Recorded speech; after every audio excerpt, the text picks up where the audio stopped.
में जब दिया लगाओ और मंदिर में जब दीप प्रज्वलित करो, उस समय पर जब मंदिर में दीप लगाएं और मंदिर में जब दिया प्रज्वलित करें, अगर गोल बाती है तो वो तो दिए के बीच में ही होगी, फूल बाती है तो वो दिए के बीच में होगी। और मान लो अगर लंबी बाती लेकर गए हो, लंबी बाती को लेकर पहुंचे हो, तो अगर दीप लगा रहे हो, कामना रखकर लगा रहे हो कि मेरी ये कामना है, तो वो दीप का बाती का मुख अपनी ओर रखना, पर कोई कामना नहीं। हम भगवान को केवल इसलिए रिझा रहे हैं कि मेरा भोलेनाथ मेरा भंडार भरे और मेरे घर में सुख समृद्धि दे। तो दीप की बाती का मुख भगवान की ओर होना चाहिए कि हमने तेरे भरोसे पर छोड़ दिया।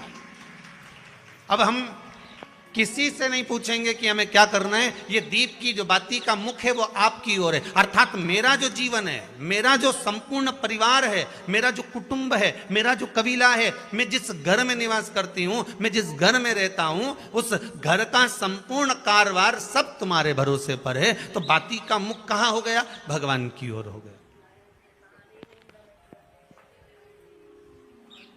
बाती का मुख फिर भगवान की ओर। पर ज्यादातर लोग दिया जो लगाते हैं ना, वो अपनी ओर बाती करके ही लगाते हैं। मतलब इनकी कामना चलती ही रहती है 24 घंटे। कुछ कुछ कामनाएं इनकी जागरूक रहती है, इनकी कामनाएं निरंतर रहती है। पर उस बाती में जब आप अपना संपूर्ण परिवार, संपूर्ण अपने परिवार का दुकान हो, धंधा हो, व्यापार हो, व्यवसाय हो, चाहे आप जितना भी कार्य कर रहे हो, फैक्ट्रियां चला रहे हो, वो सब अपने भगवान के भरोसे पर दे दिया, भगवान की ओर दे दिया। तो इसका मतलब ये नहीं है कि बाती का मुख भगवान की ओर हो तो तुम भगवान के बिल्कुल करीब में ही बाती का मुख कर कर लगा दो और भगवान को मालूम पड़े चोट लग जाए, ऐसा भी नहीं। जब भी दिया लगता है, आप बहुत ध्यान देना महाराज, अगर भगवान जिस स्थान पर बैठे हुए हैं, अगर दिया हमको रखना है, भगवान जहां विराजमान है, दीप जब भी रखा जाता है भगवान के सामने, तो अपन जहां विराजमान है उससे भगवान और अपने बीच में कम से कम 2 बीता की दूरी तो होना ही चाहिए, जिससे भगवान को भी चोट ना लगे, भगवान को भी घात ना लगे। तुलसी महारानी को जो दिया लगाया जाता है वो तुलसा महारानी से दूर लगाना चाहिए। तुलसी के क्यारे में दीप लगाने का प्रमाण नहीं है कि तुम तुलसी के क्यारे के अंदर दिया लगाओ। पहले तो ऐसा नियम था कि तुलसी का जो क्यारा बनता था उसमें एक नीचे अलग से दिया रखने की जगह बनती थी, तो उसमें दिया रख दिया जाता था। आज के जमाने में इतनी जगह ही नहीं कि वह में रखो, तो लोग वो कुंडा में धर के आ जाए। अब वो कुंडी में रख के आए, मालूम पड़े तुलसी महारानी का पत्ता मुरझा जाता है, तुलसा महारानी भी ऐसी मूर्छित हो जाती है, तुलसा महारानी भी चारों तरफ से वो दिए की लो से जल जाती है। ऐसा दीप लगाने का कोई फायदा नहीं, ऐसे दीप की कोई महत्वता नहीं है। किसी को कष्ट देकर, किसी को परेशान कर कर, देवता हो चाहे आप हो, आप किसी को कष्ट देकर, किसी को परेशान कर कर अगर भजन कर रहे हो तो उसका कोई सुख नहीं है हमारा, उसका कोई आनंद नहीं है। किसी को भी कष्ट देकर अगर आपने भजन भी किया, यज्ञ भी करा, दान भी करा, पुण्य भी करा, सत्कर्म भी करा, भजन भी करा, उसका कोई तत्व। शाम को 4 बजे से लेकर 7 बजे के बीच में शंकर और पार्वती के भ्रमण का समय रहता है। मेरे देवाधिदेव महादेव और माता पार्वती के भ्रमण का समय, भगवान शंकर पार्वती घूमने को निकले।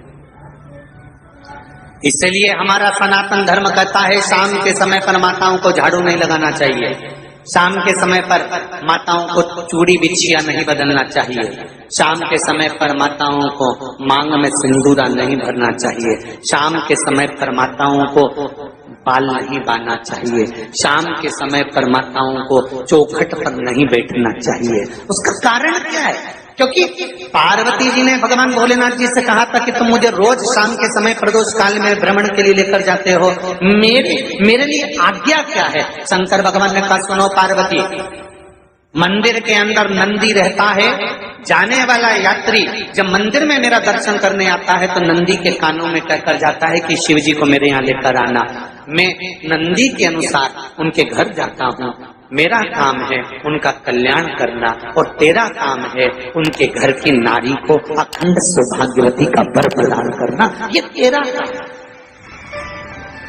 तब पार्वती माता ने कहा अखंड सौभाग्यवती होने का वर मैं तो दे दूंगी, पर उस समय पर माताएं चूड़ी बदल रही होगी और हाथ से चूड़ी निकाल रही होगी तो मैं वर कैसे दे सकती हूँ, मांग भर रही होगी तो मैं वर कैसे दे सकती हूँ, उस समय पर चूड़ी बिछिया बदला जा रहा होगा तो मैं वर कैसे दे सकती हूँ, उस समय पर झाड़ू लग रही होगी तो मैं लक्ष्मी को वहां कैसे भेज सकती हूँ, आप बताओ। तो शंकर भगवान ने कहा प्रदोष का समय एक ऐसा समय होता है, शाम का समय ऐसा होता है जिस समय पर केवल शंकर और पार्वती की आराधना का समय होता है। हम तो कई लोगों से कहते हैं अगर आपके यहाँ संपदा नहीं आ रही है, बहुत मेहनत कर रहे हो, फल नहीं मिल रहा, कहीं नौकरी, कहीं सर्विस या कहीं व्यापार या व्यवसाय में कहीं तकलीफ आ रही है, हम सबसे कहते हैं शाम का समय पकड़ लो, शंकर जी के मंदिर में दिया लगाना प्रारंभ करो। शिव मंदिर में अगर दिया नहीं लगा रहे हो तो बेलपत्री के पेड़ के नीचे दिया लगा। बेलपत्री और शंकर जी के मंदिर में दिया नहीं लगा रहे तो शंकर जी के मंदिर के बाहर चौखट पर दिया लगा। इतना भी नहीं कर सकते तो अपने घर के बाहर अपने द्वार पर दिया लगा दो, पर शंकर जी के नाम का श्री शिवाय नमस्तुभ्यम बोलकर शंकर भगवान को याद कर कर अपनी कामना कर कर बाबा का स्मरण कर कर पंचाक्षर मंत्र नमः शिवाय, षडाक्षर मंत्र ओम नमः शिवाय, द्वादशाक्षर मंत्र ओम नमो भगवते वासुदेवाय, जो मंत्र तुमको याद है उसका स्मरण कर कर लक्ष्मी हो चाहे नारायण हो चाहे राम हो चाहे कृष्ण हो स्मरण कर कर शाम के समय बाहर दिया लगा दो, दरवाजे के पास लगा दो, वो सुनेगा जरूर, आएगा तो उसका वेलकम जरूर होगा और वो कुछ देकर जरूर जाएगा। नियम तो बनाओ, उसकी चौखट पर जाकर कहना होता है।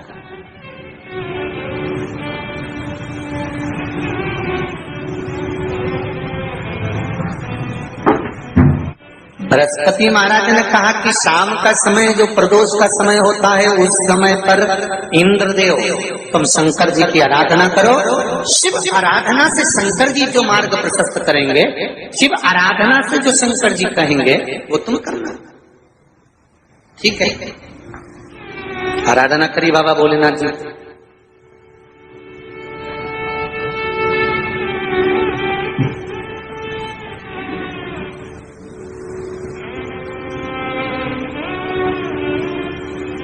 मालूम नहीं था इंद्रदेव को।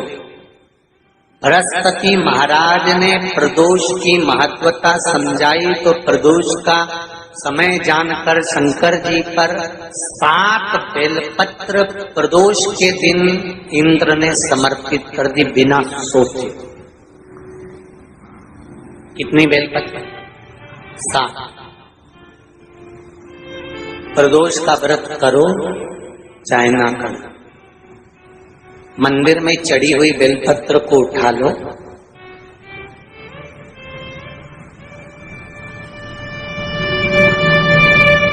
बेलपत्र का ब्रह्म कमल बना लो,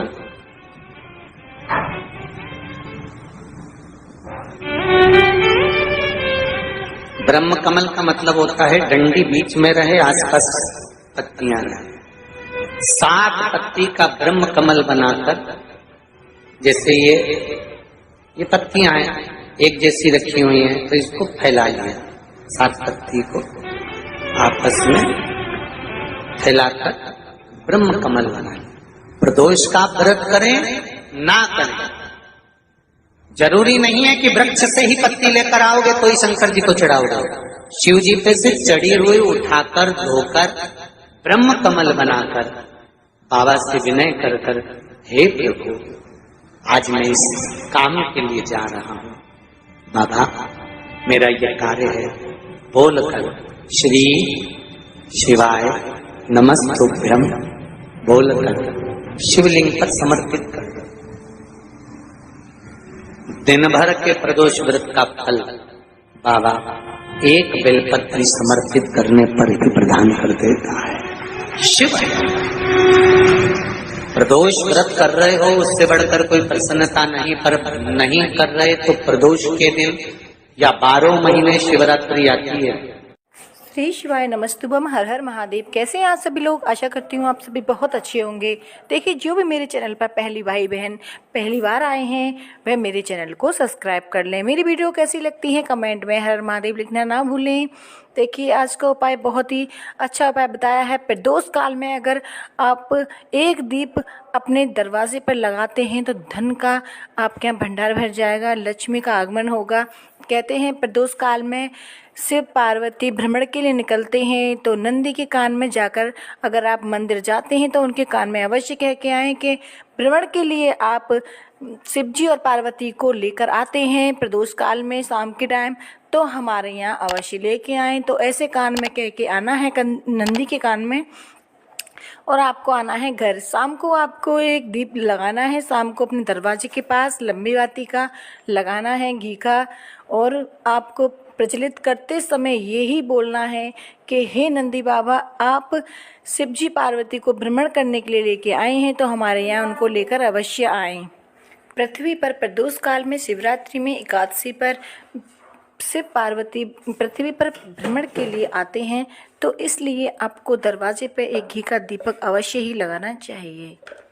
इससे आपके यहाँ धन में बरकत होगी, आपके यहाँ धन संपदा खूब बढ़ेगी, कोई भी कष्ट बीमारी नहीं रहेंगी, आपके धन संपदा की जो भी कमी है वो कमी पूरी होगी।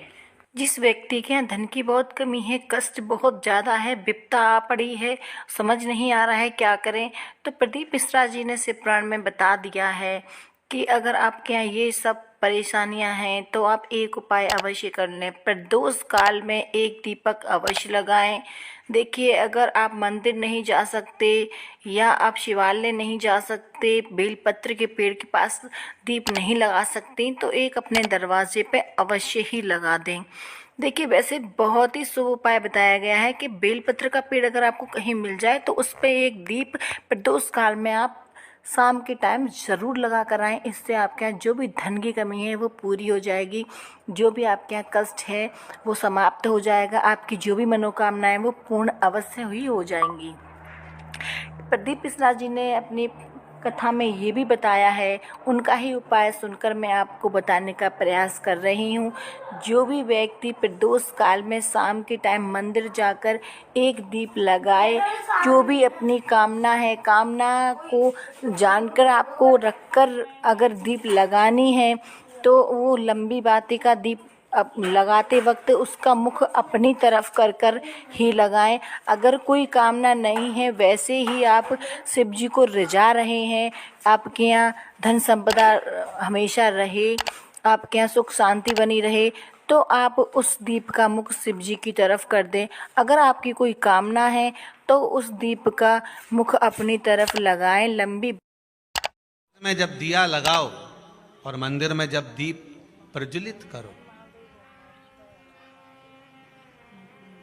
उस समय पर जब मंदिर में दीप लगाएं और मंदिर में जब दिया प्रज्वलित करें, अगर गोल बाती है तो वो तो दिए के बीच में ही होगी, फूल बाती है तो वो दिए के बीच में होगी।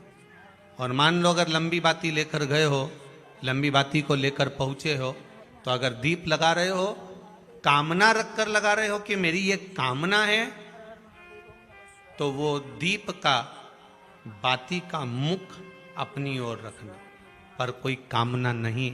हम भगवान को केवल इसलिए रिझा रहे हैं कि मेरा भोलेनाथ मेरा भंडार भरे और मेरे घर में सुख समृद्धि दे। तो दीप की बाती का मुख भगवान की ओर होना चाहिए कि हमने तेरे भरोसे पर छोड़ दिया। अब हम किसी से नहीं पूछेंगे कि हमें क्या करना है, ये दीप की जो बाती का मुख है वो आपकी ओर है। अर्थात मेरा जो जीवन है, मेरा जो संपूर्ण परिवार है, मेरा जो कुटुंब है, मेरा जो कबीला है, मैं जिस घर में निवास करती हूँ, मैं जिस घर में रहता हूँ, उस घर का संपूर्ण कारभार सब तुम्हारे भरोसे पर है। तो बाती का मुख कहाँ हो गया? भगवान की ओर हो गया। बाती का मुख फिर भगवान की ओर। पर ज्यादातर लोग दिया जो लगाते हैं ना, वो अपनी ओर बाती करके ही लगाते हैं। मतलब इनकी कामना चलती ही रहती है 24 घंटे। कुछ कुछ कामनाएं इनकी जागरूक रहती है। इनकी कामनाएं निरंतर रहती है। पर उस बाती में जब आप अपना संपूर्ण परिवार, संपूर्ण अपने परिवार का दुकान हो, धंधा हो, व्यापार हो, व्यवसाय हो, चाहे आप जितना भी कार्य कर रहे हो, फैक्ट्रियां चला रहे हो, वो सब अपने भगवान के भरोसे पर दे दिया, भगवान की ओर दे दिया। तो इसका मतलब ये नहीं है कि बाती का मुख भगवान की ओर हो तो तुम भगवान के बिल्कुल करीब में ही बाती का मुख कर लगा दो और भगवान को मालूम पड़े चोट लग जाए, ऐसा भी नहीं। जब भी दिया लगता है, आप बहुत ध्यान देना महाराज, अगर भगवान जिस स्थान पर बैठे हुए हैं, अगर दिया हमको रखना है, भगवान जहां विराजमान है, दीप जब भी रखा जाता है भगवान के सामने, तो अपन जहां विराजमान है उससे भगवान और अपने बीच में कम से कम 2 बीता की दूरी तो होना ही चाहिए, जिससे भगवान को भी चोट ना लगे, भगवान को भी घात ना लगे। तुलसी महारानी को जो दिया लगाया जाता है